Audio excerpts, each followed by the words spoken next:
Vamos a ir al profeta Isaías, al capítulo 58. El tema de hoy se llama reparador de portillos. Amén.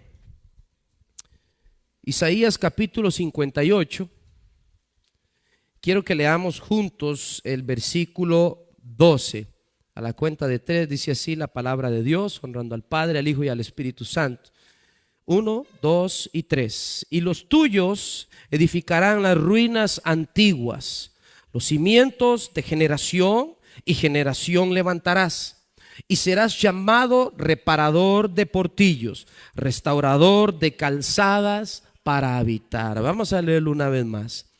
Y los tuyos edificarán las ruinas antiguas, los cimientos de generación y generación levantarás. Y serás llamado reparador de portillos, restaurador de calzadas para habitar. Amén. Qué hermosa palabra. Hay una promesa de Dios acá en Isaías para usted, para mí, del trabajo de Dios para con su pueblo. Acá yo tengo algo que me gustaría enseñárselos, ¿verdad? Es acá, bueno, yo le he escuchado que le llaman galleta, ¿verdad? ¿Cuántos conocen algo como esto? Galleta le dicen, ¿verdad? A ver, alguien experto en madera, Uziel, ¿cómo se llama esto? ¿Dónde está Uziel? Allá está, galleta, ¿verdad?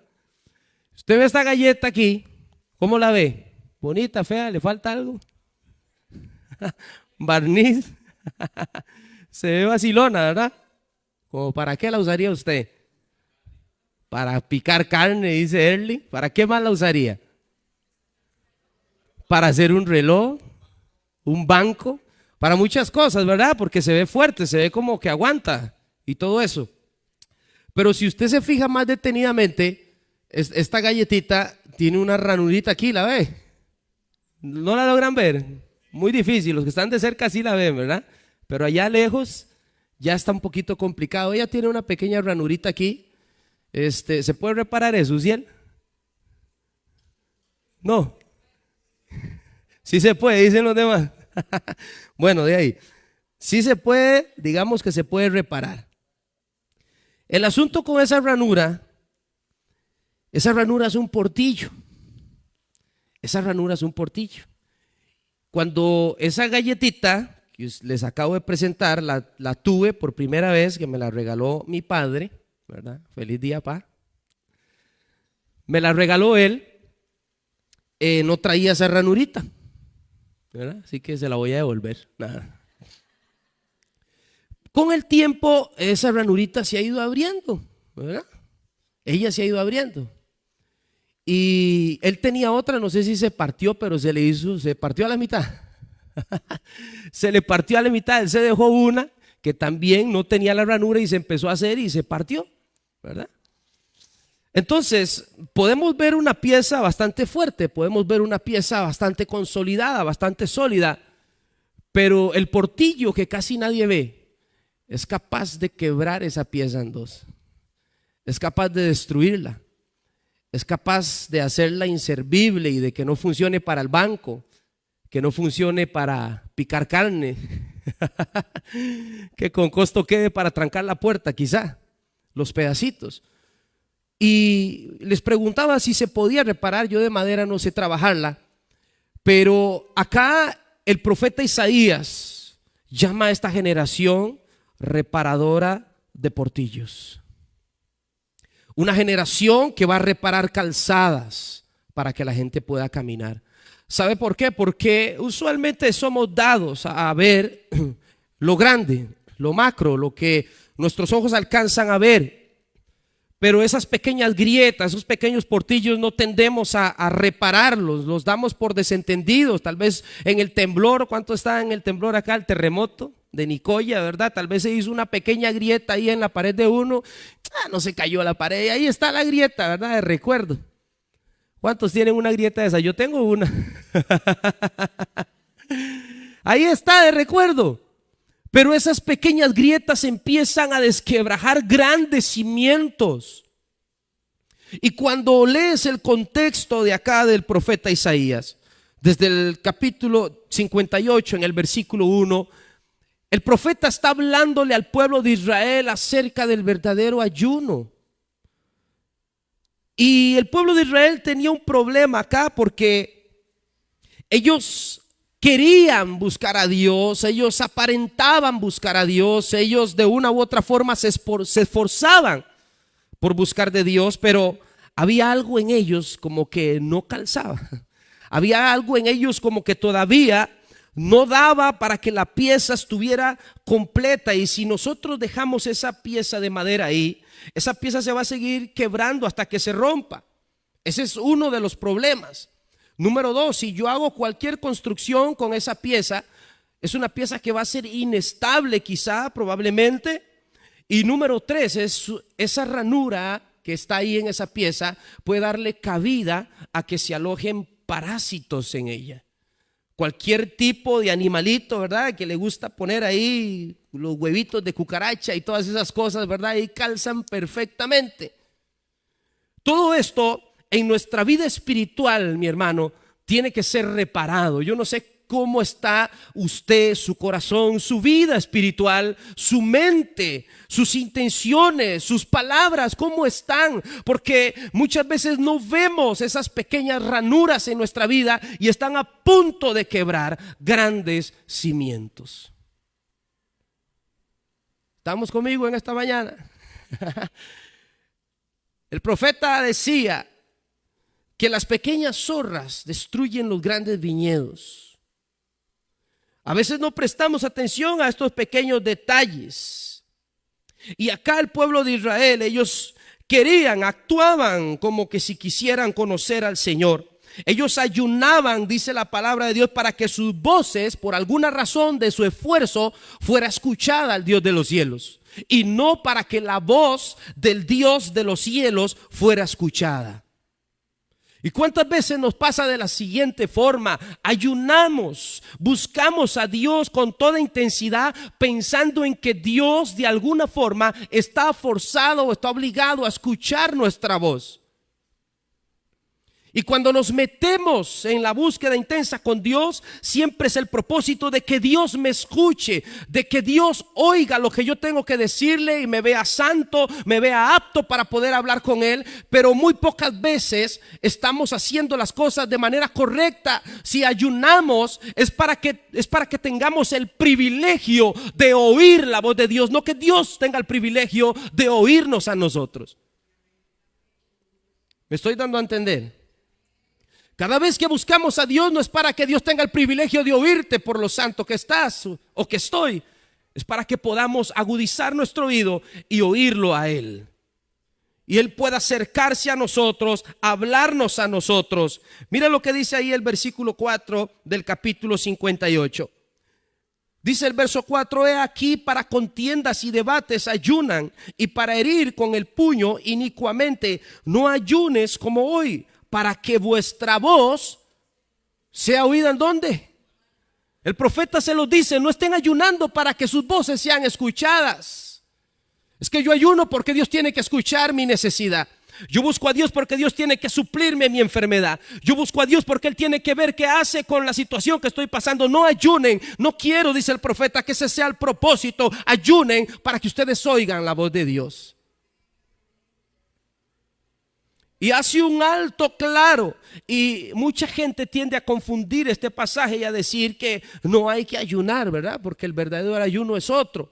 Y cuando estudiamos este pasaje a profundidad, no nos está hablando de que no tenemos que ayunar, sino que el verdadero ayuno te va a llevar a hacer otro tipo de actuar. Y vamos a verlo, vamos a estudiarlo en esta mañana. Vamos a poder comprender un poco acerca de los portillos que tenemos que ir reparando. El primer portillo que el profeta Isaías nos menciona que debemos de reparar como generación de Dios es el portillo de las ligaduras de impiedad. Está ahí en el versículo 6. Quiero que lo leamos juntos. Dice la palabra de Dios: ¿no es más bien el ayuno que yo escogí desatar las ligaduras de impiedad? Este es el primer portillo que Dios quiere que la iglesia repare. ¿Está conmigo, iglesia? Abra sus oídos espirituales en esta mañana. Tenemos que reparar las ligaduras de impiedad. ¿Sabe qué es una ligadura de impiedad? La ligadura de impiedad es falta de temor a Dios. La impiedad es la falta de temor a Dios. Muchas de las iglesias en esta generación, en este tiempo, están perdiendo la falta y el temor al Dios que estamos sirviendo. No podemos como iglesia servir a Dios sin temor.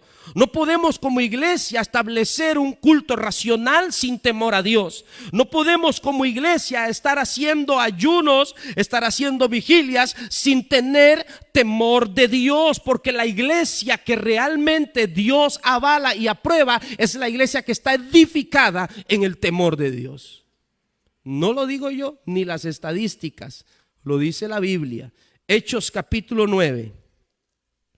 Hechos capítulo 9, versículo 31.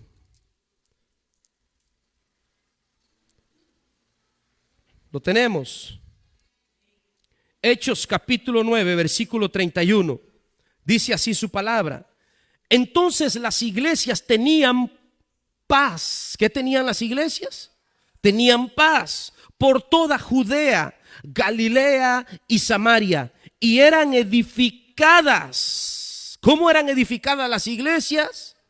Andando en el temor del Señor, y se acrecentaban fortalecidas en el Espíritu Santo. Una iglesia que no camina en temor de Dios no puede estar fortalecida en el Espíritu Santo. Tenemos que aprender a tener temor de Dios. Dios es un Dios celoso, un Dios santo, un Dios justo, un Dios bueno y misericordioso, pero es un Dios que merece todo el respeto cada vez que vamos a servirle. Y cuando hablo de respeto, no solo hablo del exterior, hablo del interior. ¿Cómo está tu corazón para con Dios? ¿Cómo está tu mente para con Dios? La iglesia que nos enseñaron a edificar los apóstoles es una iglesia que va caminando en el temor de Dios y fortalecida en el Espíritu Santo. Segunda de Corintios capítulo 7, versículo 1. Segunda de Corintios capítulo 7, verso 1 dice su palabra. Así que, amados, puesto que tenemos tales promesas, limpiémonos de toda contaminación de carne y de espíritu, perfeccionando la santidad en el temor de Dios. Mi santidad se perfecciona en el temor a Dios. Yo no puedo perfeccionar mi santidad si no tengo temor de Dios. Si estoy ayunando, si estoy haciendo búsqueda de Dios con propósitos personales, con propósitos egoístas, con propósitos solamente para mí o para mi congregación, yo tengo que hacerlo porque deseo conocer y escuchar la voz del amado, la voz de Dios para mi vida. Debo de limpiarme de toda contaminación de carne y de espíritu en mi vida para poder vivir en el temor de Dios. No puedes decirme que vives en temor a Dios cuando haces lo que tu carne te pide. Cuando tu mente y tu carne te piden algo, la complaces y aún así dices que vives en el temor a Dios. Lo primero que tu mente piensa es lo que tu boca dice, y es así como dices que vives en el temor de Dios. Tengo que entender que todo debe de pasar por el filtro de la palabra de Dios. Ahora, un hombre y una mujer de Dios, escúcheme esto, se conoce porque teme a Jehová. Ahora la hermana Francela leía al principio este pasaje para los padres. Dichoso el hombre que teme a Dios, y todas las bienaventuranzas que trae la palabra por aquel hombre que teme a Jehová. El hombre de Dios se le conoce porque es un hombre temeroso de Dios. No digamos que somos hombres y mujeres de Dios si no tenemos temor de Él. Hechos capítulo 10, versículo 2. Hechos capítulo 10, versículo 2. La palabra de Dios nos registra el currículum, por decirlo así, del hermano Cornelio. Y dice la palabra de Dios en el verso 2, era un hombre piadoso. ¿Y qué más? Y temeroso de Dios con toda su casa, y que hacía muchas limosnas al pueblo y oraba a Dios siempre. El hombre de Dios se le conoce y marca la diferencia cuando es un hombre, cuando es una mujer temeroso y temerosa de Dios. Yo no puedo decir que mi casa se gobierna como yo quiero, que mi familia hace lo que yo digo. Mi casa y mi familia tienen que vivir conforme a la escritura, conforme a la palabra, así como Cornelio, un hombre piadoso. La palabra piedad significa vestirse igual que Cristo, parecerse a Cristo, ser como Él. Alguien que vive una vida piadosa vive conforme a las enseñanzas de Jesucristo. Esto es temor a Dios. Luego mira lo que dice el verso 34 ahí mismo del capítulo 10 de Hechos. Versos 34 y 35 siguen hablando acerca de esto, no solamente de Cornelio, sino también para ti y para mí. Dice su palabra. Entonces Pedro, abriendo la boca, dijo: en verdad comprendo que Dios no hace acepción de personas, sino que en toda nación se agrada del que teme y del que hace justicia. Se agrada Dios del hombre temeroso, se agrada Dios de la mujer temerosa, se agrada Dios de una iglesia que anda en temor del Señor. De eso se agrada el Espíritu Santo de Dios. Mucha gente dice acá: Dios no hace acepción de personas, y dice: es que Dios está para con todos. No, termine de leer la escritura y no hagamos cortes. Porque donde Dios no hace acepción de personas es en aquellos que temen y hacen justicia. Porque los que hacen iniquidad estarán fuera de la presencia de Dios. ¿Cuántos dan gloria al Señor? Hace días el Espíritu Santo viene hablando conmigo acerca de una palabra que por mucho tiempo he escuchado y por mucho tiempo quizá no esté mal, quizá puede que esté bien, pero en lo personal ha venido tratando conmigo, porque muchas veces hemos escuchado decir: me da temor cuando me subo al altar. ¿Cuántos hemos escuchado eso? Me da temor subirme acá. Y el Espíritu Santo me hablaba a mí. Estoy hablando de un dogma, de algo para mí. Si usted quiere lo toma para usted, si quiere no lo toma para usted. Pero el Espíritu Santo me decía: debes de tener más temor cuando te bajes del altar. ¿La agarró? ¿O se la explico? Debes de tener temor no cuando te subas aquí, porque esto no es un altar, esto es un pedazo de gypsum que está un poquito más elevado de donde usted está sentado. El altar soy yo y el altar es usted.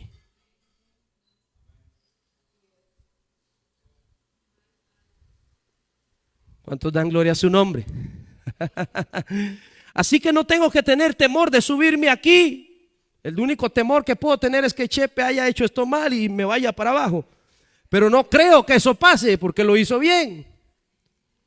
Pero con Dios mi temor debe de ser cuando me bajo. ¿Sabe por qué? Porque abajo tengo que cumplir lo que estoy diciendo aquí arriba. Cuando salgo de aquí tengo que cumplir lo que estoy diciendo acá. Si estoy hablando de dejar la impiedad, tengo que vivir allá afuera una vida santa e íntegra, porque es muy fácil decirlo acá, es muy fácil hablar acá y afuera hacer otra cosa. Y el Espíritu Santo me lo decía: yo no quiero que tengan temor de subirse a un gypsum, quiero que tengan temor cuando se bajan de ahí, viven una vida. En la casa tengan temor. Si estamos hablando de respetar la familia, tengan temor en la casa y traten bien a sus familias. Si estamos hablando del trabajo, tengan temor en el trabajo y honren a sus patrones, honren a sus compañeros, tengan temor de mí. Teman a Jehová. Todas las naciones, todos los justos teman a Jehová. ¿Se siente nervios? Sí, se siente nervios. Pero temor no siento. Temor siento cuando mis emociones brincan y saltan y tengo que clamar al Dios del cielo: contrólame, porque tengo que cumplir lo que estoy predicando.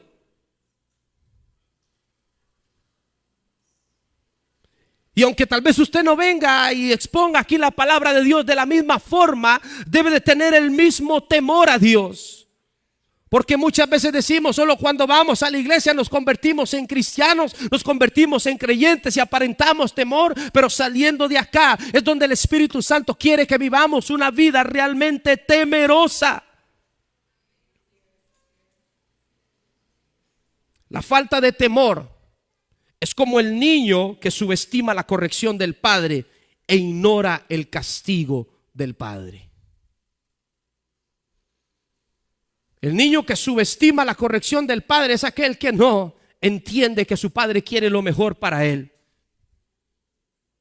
Que si tu padre te está diciendo: yo soy un Dios santo, yo soy un Dios que habita en la santidad y en luz inaccesible, no es porque quiera tenerte lejos, no es porque no quiera que te acerques a Él. Por el contrario, quieres que vivas una vida santa para que puedas estar cerca de Dios.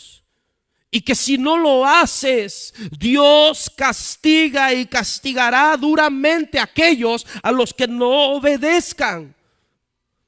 Dice la palabra en el Salmo capítulo 32.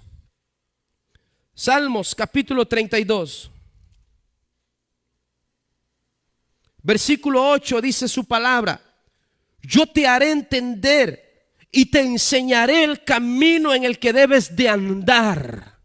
Sobre ti fijaré mis ojos. Claro que si Dios está dispuesto a hacernos comprender, el temor que podemos presentarle a Dios es obedecer lo que Él está dispuesto a hacernos entender, porque sus ojos están sobre mí, sus ojos están sobre ti, sobre la iglesia. Mas sin embargo el versículo 9 dice su palabra: no seas como el caballo o como el mulo que no tiene entendimiento. Que si es necesario, dice el verso 9, tienen que ser sujetados con cabestro y con freno, porque si no, no se acercan a ti. ¿Cuántos hoy en el establo de Dios necesitan salir de aquí con cabestro? ¿A cuántos? ¿Dónde está Nercito? Por ahí lo vi. Ahí tenemos un domador de caballos, se dice así, ¿verdad? Hacedor. Ahí le podemos pedir ayuda, ¿verdad? Para que le pongamos freno a un montón de gente aquí. Y salgamos, porque solamente así nos acercamos a Dios. Bueno, ya ese es el castigo de Dios. Pero antes de que venga el castigo de Dios, dice el verso 8: yo lo haré con amor, te haré entender y te enseñaré el camino, porque mis ojos están sobre ti. Muchas veces nos falta temor y estamos así de entrar al establo, y no de boxeo, ¿verdad? Gloria a su nombre. El Señor es bueno, amén. La falta de temor a Dios, mi hermano, va ligado o va ligada a una conciencia muerta. Segunda de Corintios capítulo 5. Segunda de Corintios capítulo 5, versículo 11. ¿Lo tiene conmigo? Dice su palabra: conociendo pues el temor del Señor, persuadimos a los hombres. ¿Con qué persuadimos a los hombres? Con el temor del Señor. Pero a Dios le es manifiesto lo que somos, sí, a Él. Pero el apóstol dice: y espero que también lo sea a sus conciencias. Delante de Dios Él sabe lo que nosotros somos. Pero muchas veces nosotros no queremos reconocer por la conciencia muerta lo que somos. Creemos que estamos bien delante de Dios cuando en realidad estamos muertos delante de Dios. Y Dios conoce nuestra condición, y por el temor de Dios se le es manifiesto a Él lo que nosotros somos. Hebreos dice en su palabra que delante de Dios todas las cosas están desnudas y delante de Él nadie puede esconderse. Todo está expuesto delante de Él por su temor. Él sabe cómo es Eric, Él sabe cómo es Jonathan, Él sabe cómo es la hermana Melissa, Él la conoce bien. Otra cosa es que mi conciencia me diga también y me dé testimonio si tengo temor de que estoy en una mala condición. Pero como hemos perdido el temor de Dios, creemos que estamos bien y estamos mal, porque nuestra conciencia se ha muerto. Mi hermano, si el mundo tuviera conocimiento de cuál es su condición, ya se hubiera arrepentido el mundo entero. Sin embargo, su conciencia está muerta, está cicatrizada, está adormecida. Solamente un milagro divino, solamente el Espíritu Santo los puede sacar de donde están. Pero para que estas cosas empiecen a suceder, la iglesia tiene que caminar en el temor de Dios. El segundo portillo que nos habla el profeta Isaías, para ser una generación que repare portillos, es las cargas de opresión. Dice ahí en el versículo 6, desatar ligaduras de impiedad y soltar las cargas de opresión. Este es el verdadero ayuno. Cuando tú ayunas verdaderamente, cuando de verdad estás buscando a Dios, no para que tu voz sea oída, sino para que la voz de Dios sea la que se escuche, entonces Dios te va a decir en el verdadero ayuno, es necesario que sueltes las cargas de opresión. Iglesia, es tiempo de despertar. ¿Cuáles son las cargas de opresión que nos habla la palabra de Dios? Te lo voy a decir en esta mañana. Las cargas de opresión son las normas humanas que se han disfrazado de una falsa religión. Todo aquello que estamos poniendo encima de las personas, que no proviene o no provenga de la palabra de Dios, únicamente va a generar en las personas, en la iglesia de Cristo, una carga imposible de llevar. Gloria a su nombre. Vamos a ir a Lucas capítulo 11. Lucas capítulo 11. Versículo 46.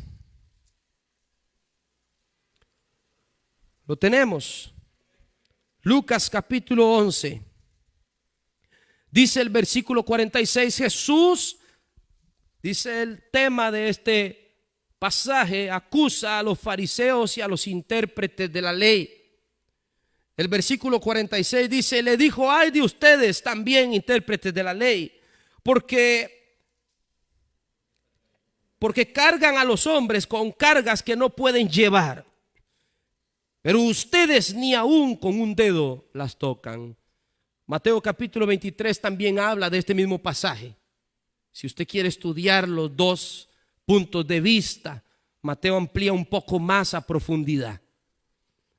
Pero en este tiempo, los hombres de la ley, los gobernantes del Sanedrín, obligaban a los feligreses, a los hermanos, sus hermanos en Cristo, a llevar cargas que ellos mismos ni siquiera podían llevar para poder ser parte de un grupo, para poder ser parte de una organización, para poder ser parte de un ministerio. Le ponían cargas a ellos que ni siquiera ellos mismos eran capaces de soportar este tipo de cargas. ¿Qué tipo de cargas ponían? Mira lo que dice el verso 42.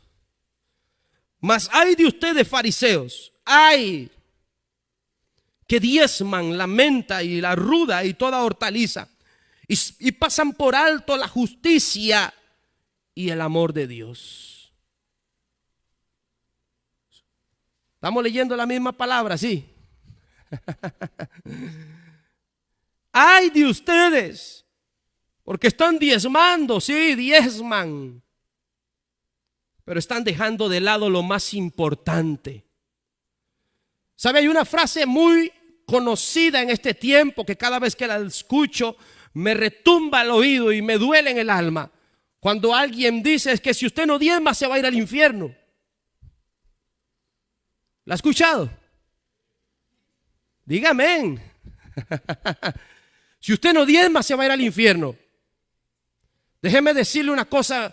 No quiero decirle lo que esto pueda conllevarle a usted, pero al decir esta frase estamos alterando la base fundamental doctrinal de la salvación. En Efesios capítulo 2 versículo 8 dice la palabra de Dios: porque por gracia sois salvo. Y esto no es de ustedes, es un regalo de Dios. No es por obras para que nadie venga a gloriarse.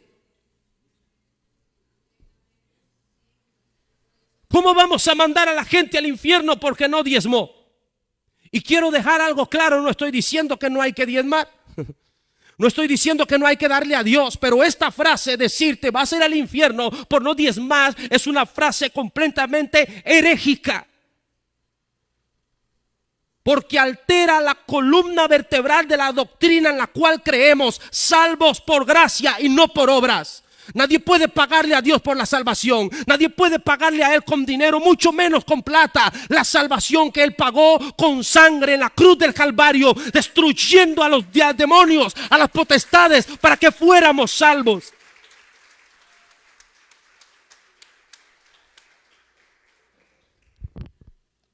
Yo no puedo rebajar el sacrificio de Cristo a un montón de dinero.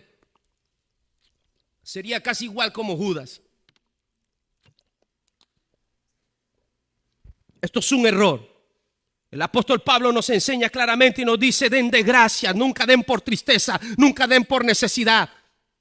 Den por agradecimiento, cada uno dé como propuso en su corazón. Denle a Dios con alegría. Guarden durante toda la semana, y el domingo que yo venga recogeremos lo que ustedes han dispuesto en su corazón. Pero a nadie se le amenazaba con que se va a ir al infierno por no dar. Nadie se amenaza por irse al infierno por eso. Nos vamos a ir al infierno, dijo Cristo, por olvidar ser justicia y el amor de Dios. Esto es necesario que hagamos sin dejar de hacer aquello. Iglesia, vivimos y tenemos que vivir en el temor a Dios. Salga huyendo de donde lo mandan para el infierno. Cristo ya pagó el precio. Y no creo que Cristo me cobre en colones. Si cobrara,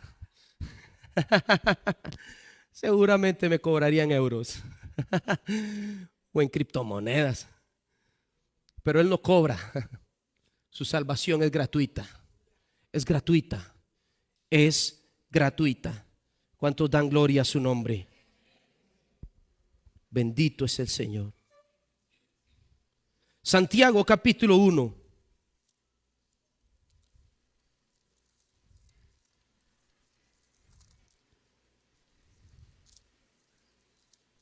Santiago capítulo 1 versículo 26. Tal vez usted se pregunta, hermano, ¿por qué? ¿Por qué tan fuerte esa palabra? ¿Por qué tan fuerte esa palabra? Yo te digo una cosa: un portillo hay que repararlo. Cuesta repararlo, pero hay que hacerlo. Le hablaba al hermano Dani y le decía en una ocasión: el ministerio que Dios me ha dado ha sido un ministerio casi que para llevar la soga puesta en el cuello. Muchos van a querer apretarla, tirar de ella, porque estoy dispuesto a hablar lo que la palabra de Dios dice. Estoy dispuesto a decir y a enseñar lo que dice la Escritura. Así que sé que cuando alguien, hombre o mujer, se levanta hablando la palabra de Dios, hay muchas hijas de Herodes deseando ver su cabeza en una bandeja de plata. Pero es necesario hacerlo así. Es necesario padecer por la causa de Cristo. Es necesario. Les contaba a Yendri en una ocasión, tuve un sueño, y a mi esposa también. Tuve un sueño en el cual me levanté desesperado, llorando, hermano, como un niño. En el sueño me veía predicando en el parque de Nicoya. Ahí estaba, en la pura plazoleta. Y mientras predicaba, los fariseos y los escribas se molestaron. Se molestaron algunos, ¿verdad? Y empezaron a perseguirme por predicar la palabra de Dios. Ahí en ese sueño entendí lo que Dios quería conmigo. Y tanta era la persecución que recuerdo que tenía que ir a dejar a mi esposa en carro al trabajo. Y cuando ella salía, la iba a recoger rápido porque nos querían matar por predicar la palabra de Dios. Como no podían agarrarnos, recuerdo que llegaron a mi casa, todo esto en el sueño, ¿verdad? No ha pasado. Llegaron a mi casa, apedrearon mi casa, desbarataron el carro, todo en la casa lo desbarataron. Y recuerdo a mi familia llorando y sufriendo. Y en eso me desperté, eran como las 2 de la mañana y lloraba desconsoladamente. Y el Señor me decía, para esto te he escogido.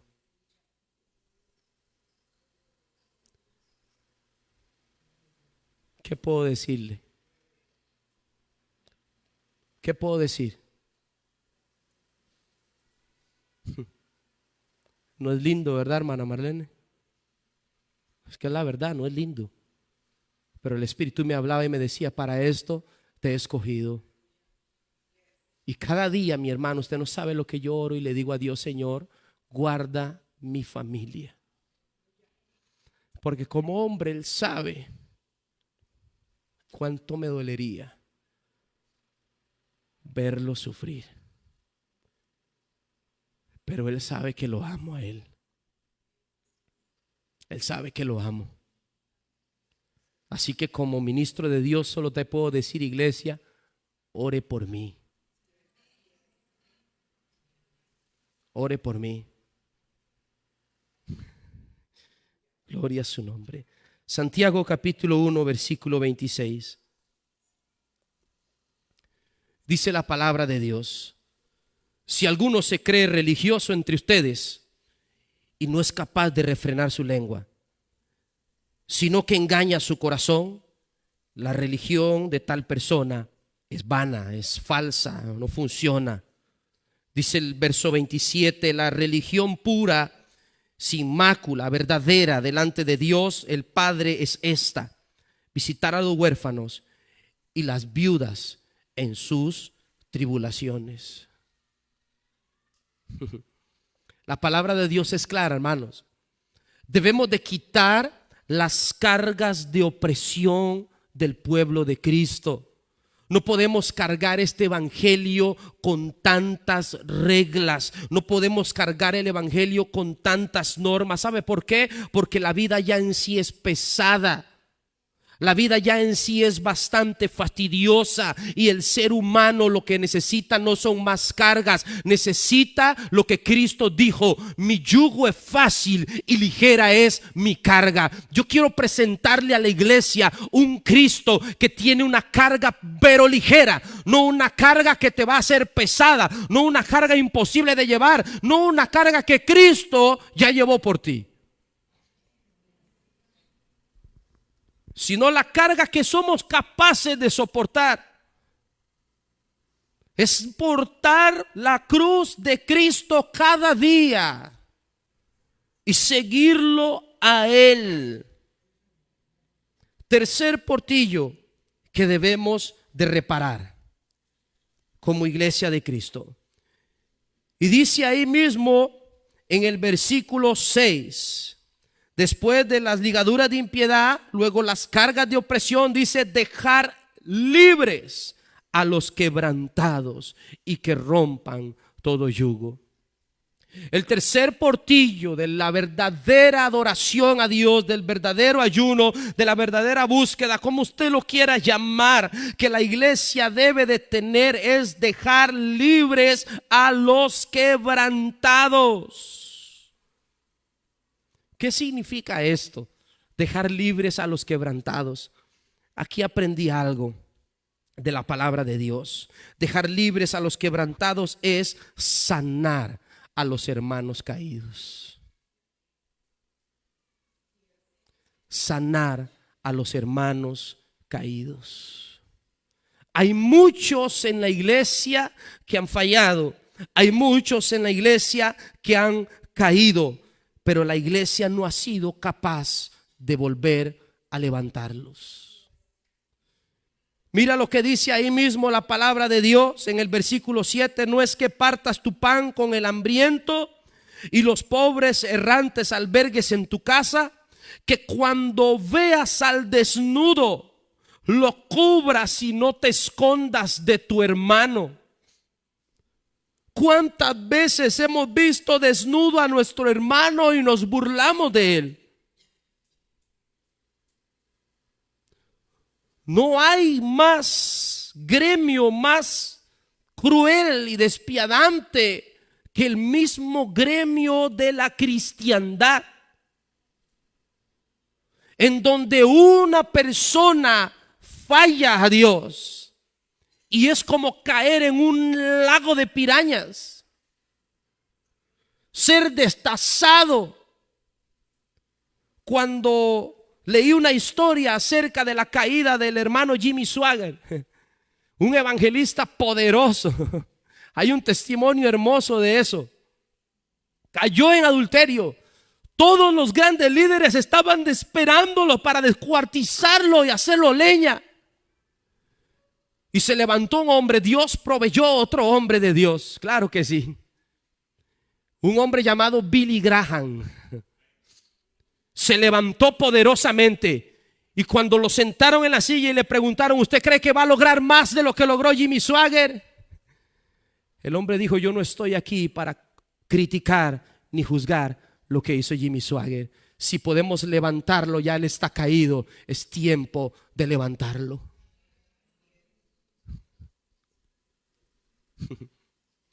Dejar libres a los quebrantados. ¿Sabe por qué muchas veces la iglesia no crece? Porque ese portillo no lo queremos cerrar. Al hermano lo tenemos atado. Sí, porque él hizo tal cosa. Y lo señalamos y tenemos el dedo justiciero. Él hizo aquello, él hizo allá. Por eso esto, por eso lo otro. Y ahí está. Y está pagando lo que Dios tiene que darle. Está sufriendo las consecuencias.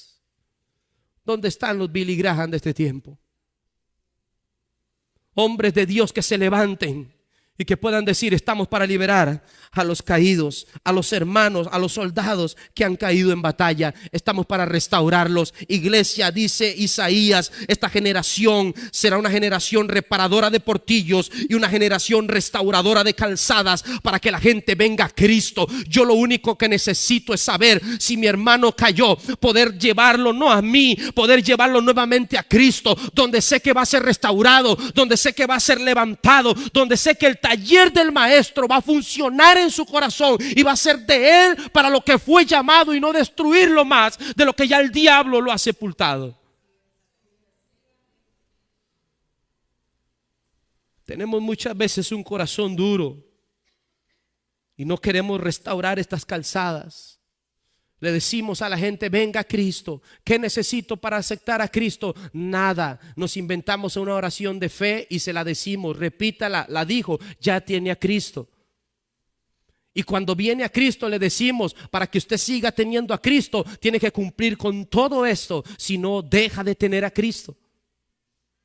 Pero cuando lo acepté me dijiste que no ocupaba nada. Sí, pero ahora te digo que ocupas esto. Y como no cumpliste, ahora te desecho. Ese es el ciclo erróneo que la iglesia está cumpliendo muchas veces. No engañemos a la gente diciéndole: ven, no necesitas nada, solo una oración, y después le ponemos cargas. Y cuando no las cumplió, lo desechamos.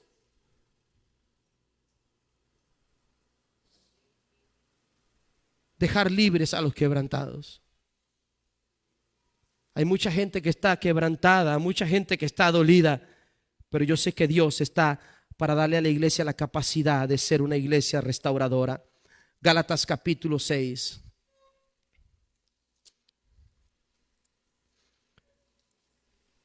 Gálatas capítulo 6.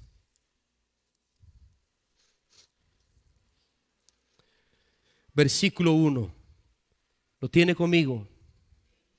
Le habla el apóstol Pablo a la iglesia: hermanos, si alguno es sorprendido en alguna falta, ustedes, los que son espirituales, restáurenle. ¿Qué tienen que hacer? Restaurar la calzada, llevarlo a Cristo otra vez, llevarlo a Cristo otra vez, con un espíritu de mansedumbre, considerándote a ti mismo, no sea que tú también seas tentado y caigas en lo mismo. Amén. Es lo que la palabra no me enseña a mí. Yo esto que estoy hablando no me lo estoy inventando, iglesia. No me lo saqué de la manga. Es una palabra que el Espíritu Santo de Dios le quiere hablar a la iglesia hoy.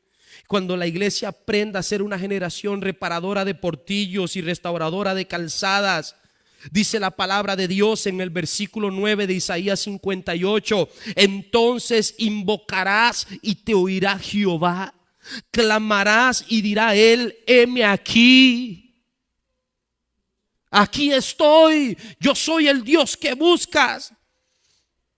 Si quitas de en medio de ti el yugo y el dedo amenazador, ese dedo que amenaza, si lo quitas, y el hablar la vanidad, y dieres tu pan al hambriento y saciares el alma afligida, en las tinieblas nacerá tu luz y tu oscuridad será como el mediodía. Entonces Jehová te pastoreará siempre, y en la sequía saciará tu alma, y dará vigor a tus huesos, y serás como huerto de riego y como manantial de aguas, cuyas aguas nunca faltan.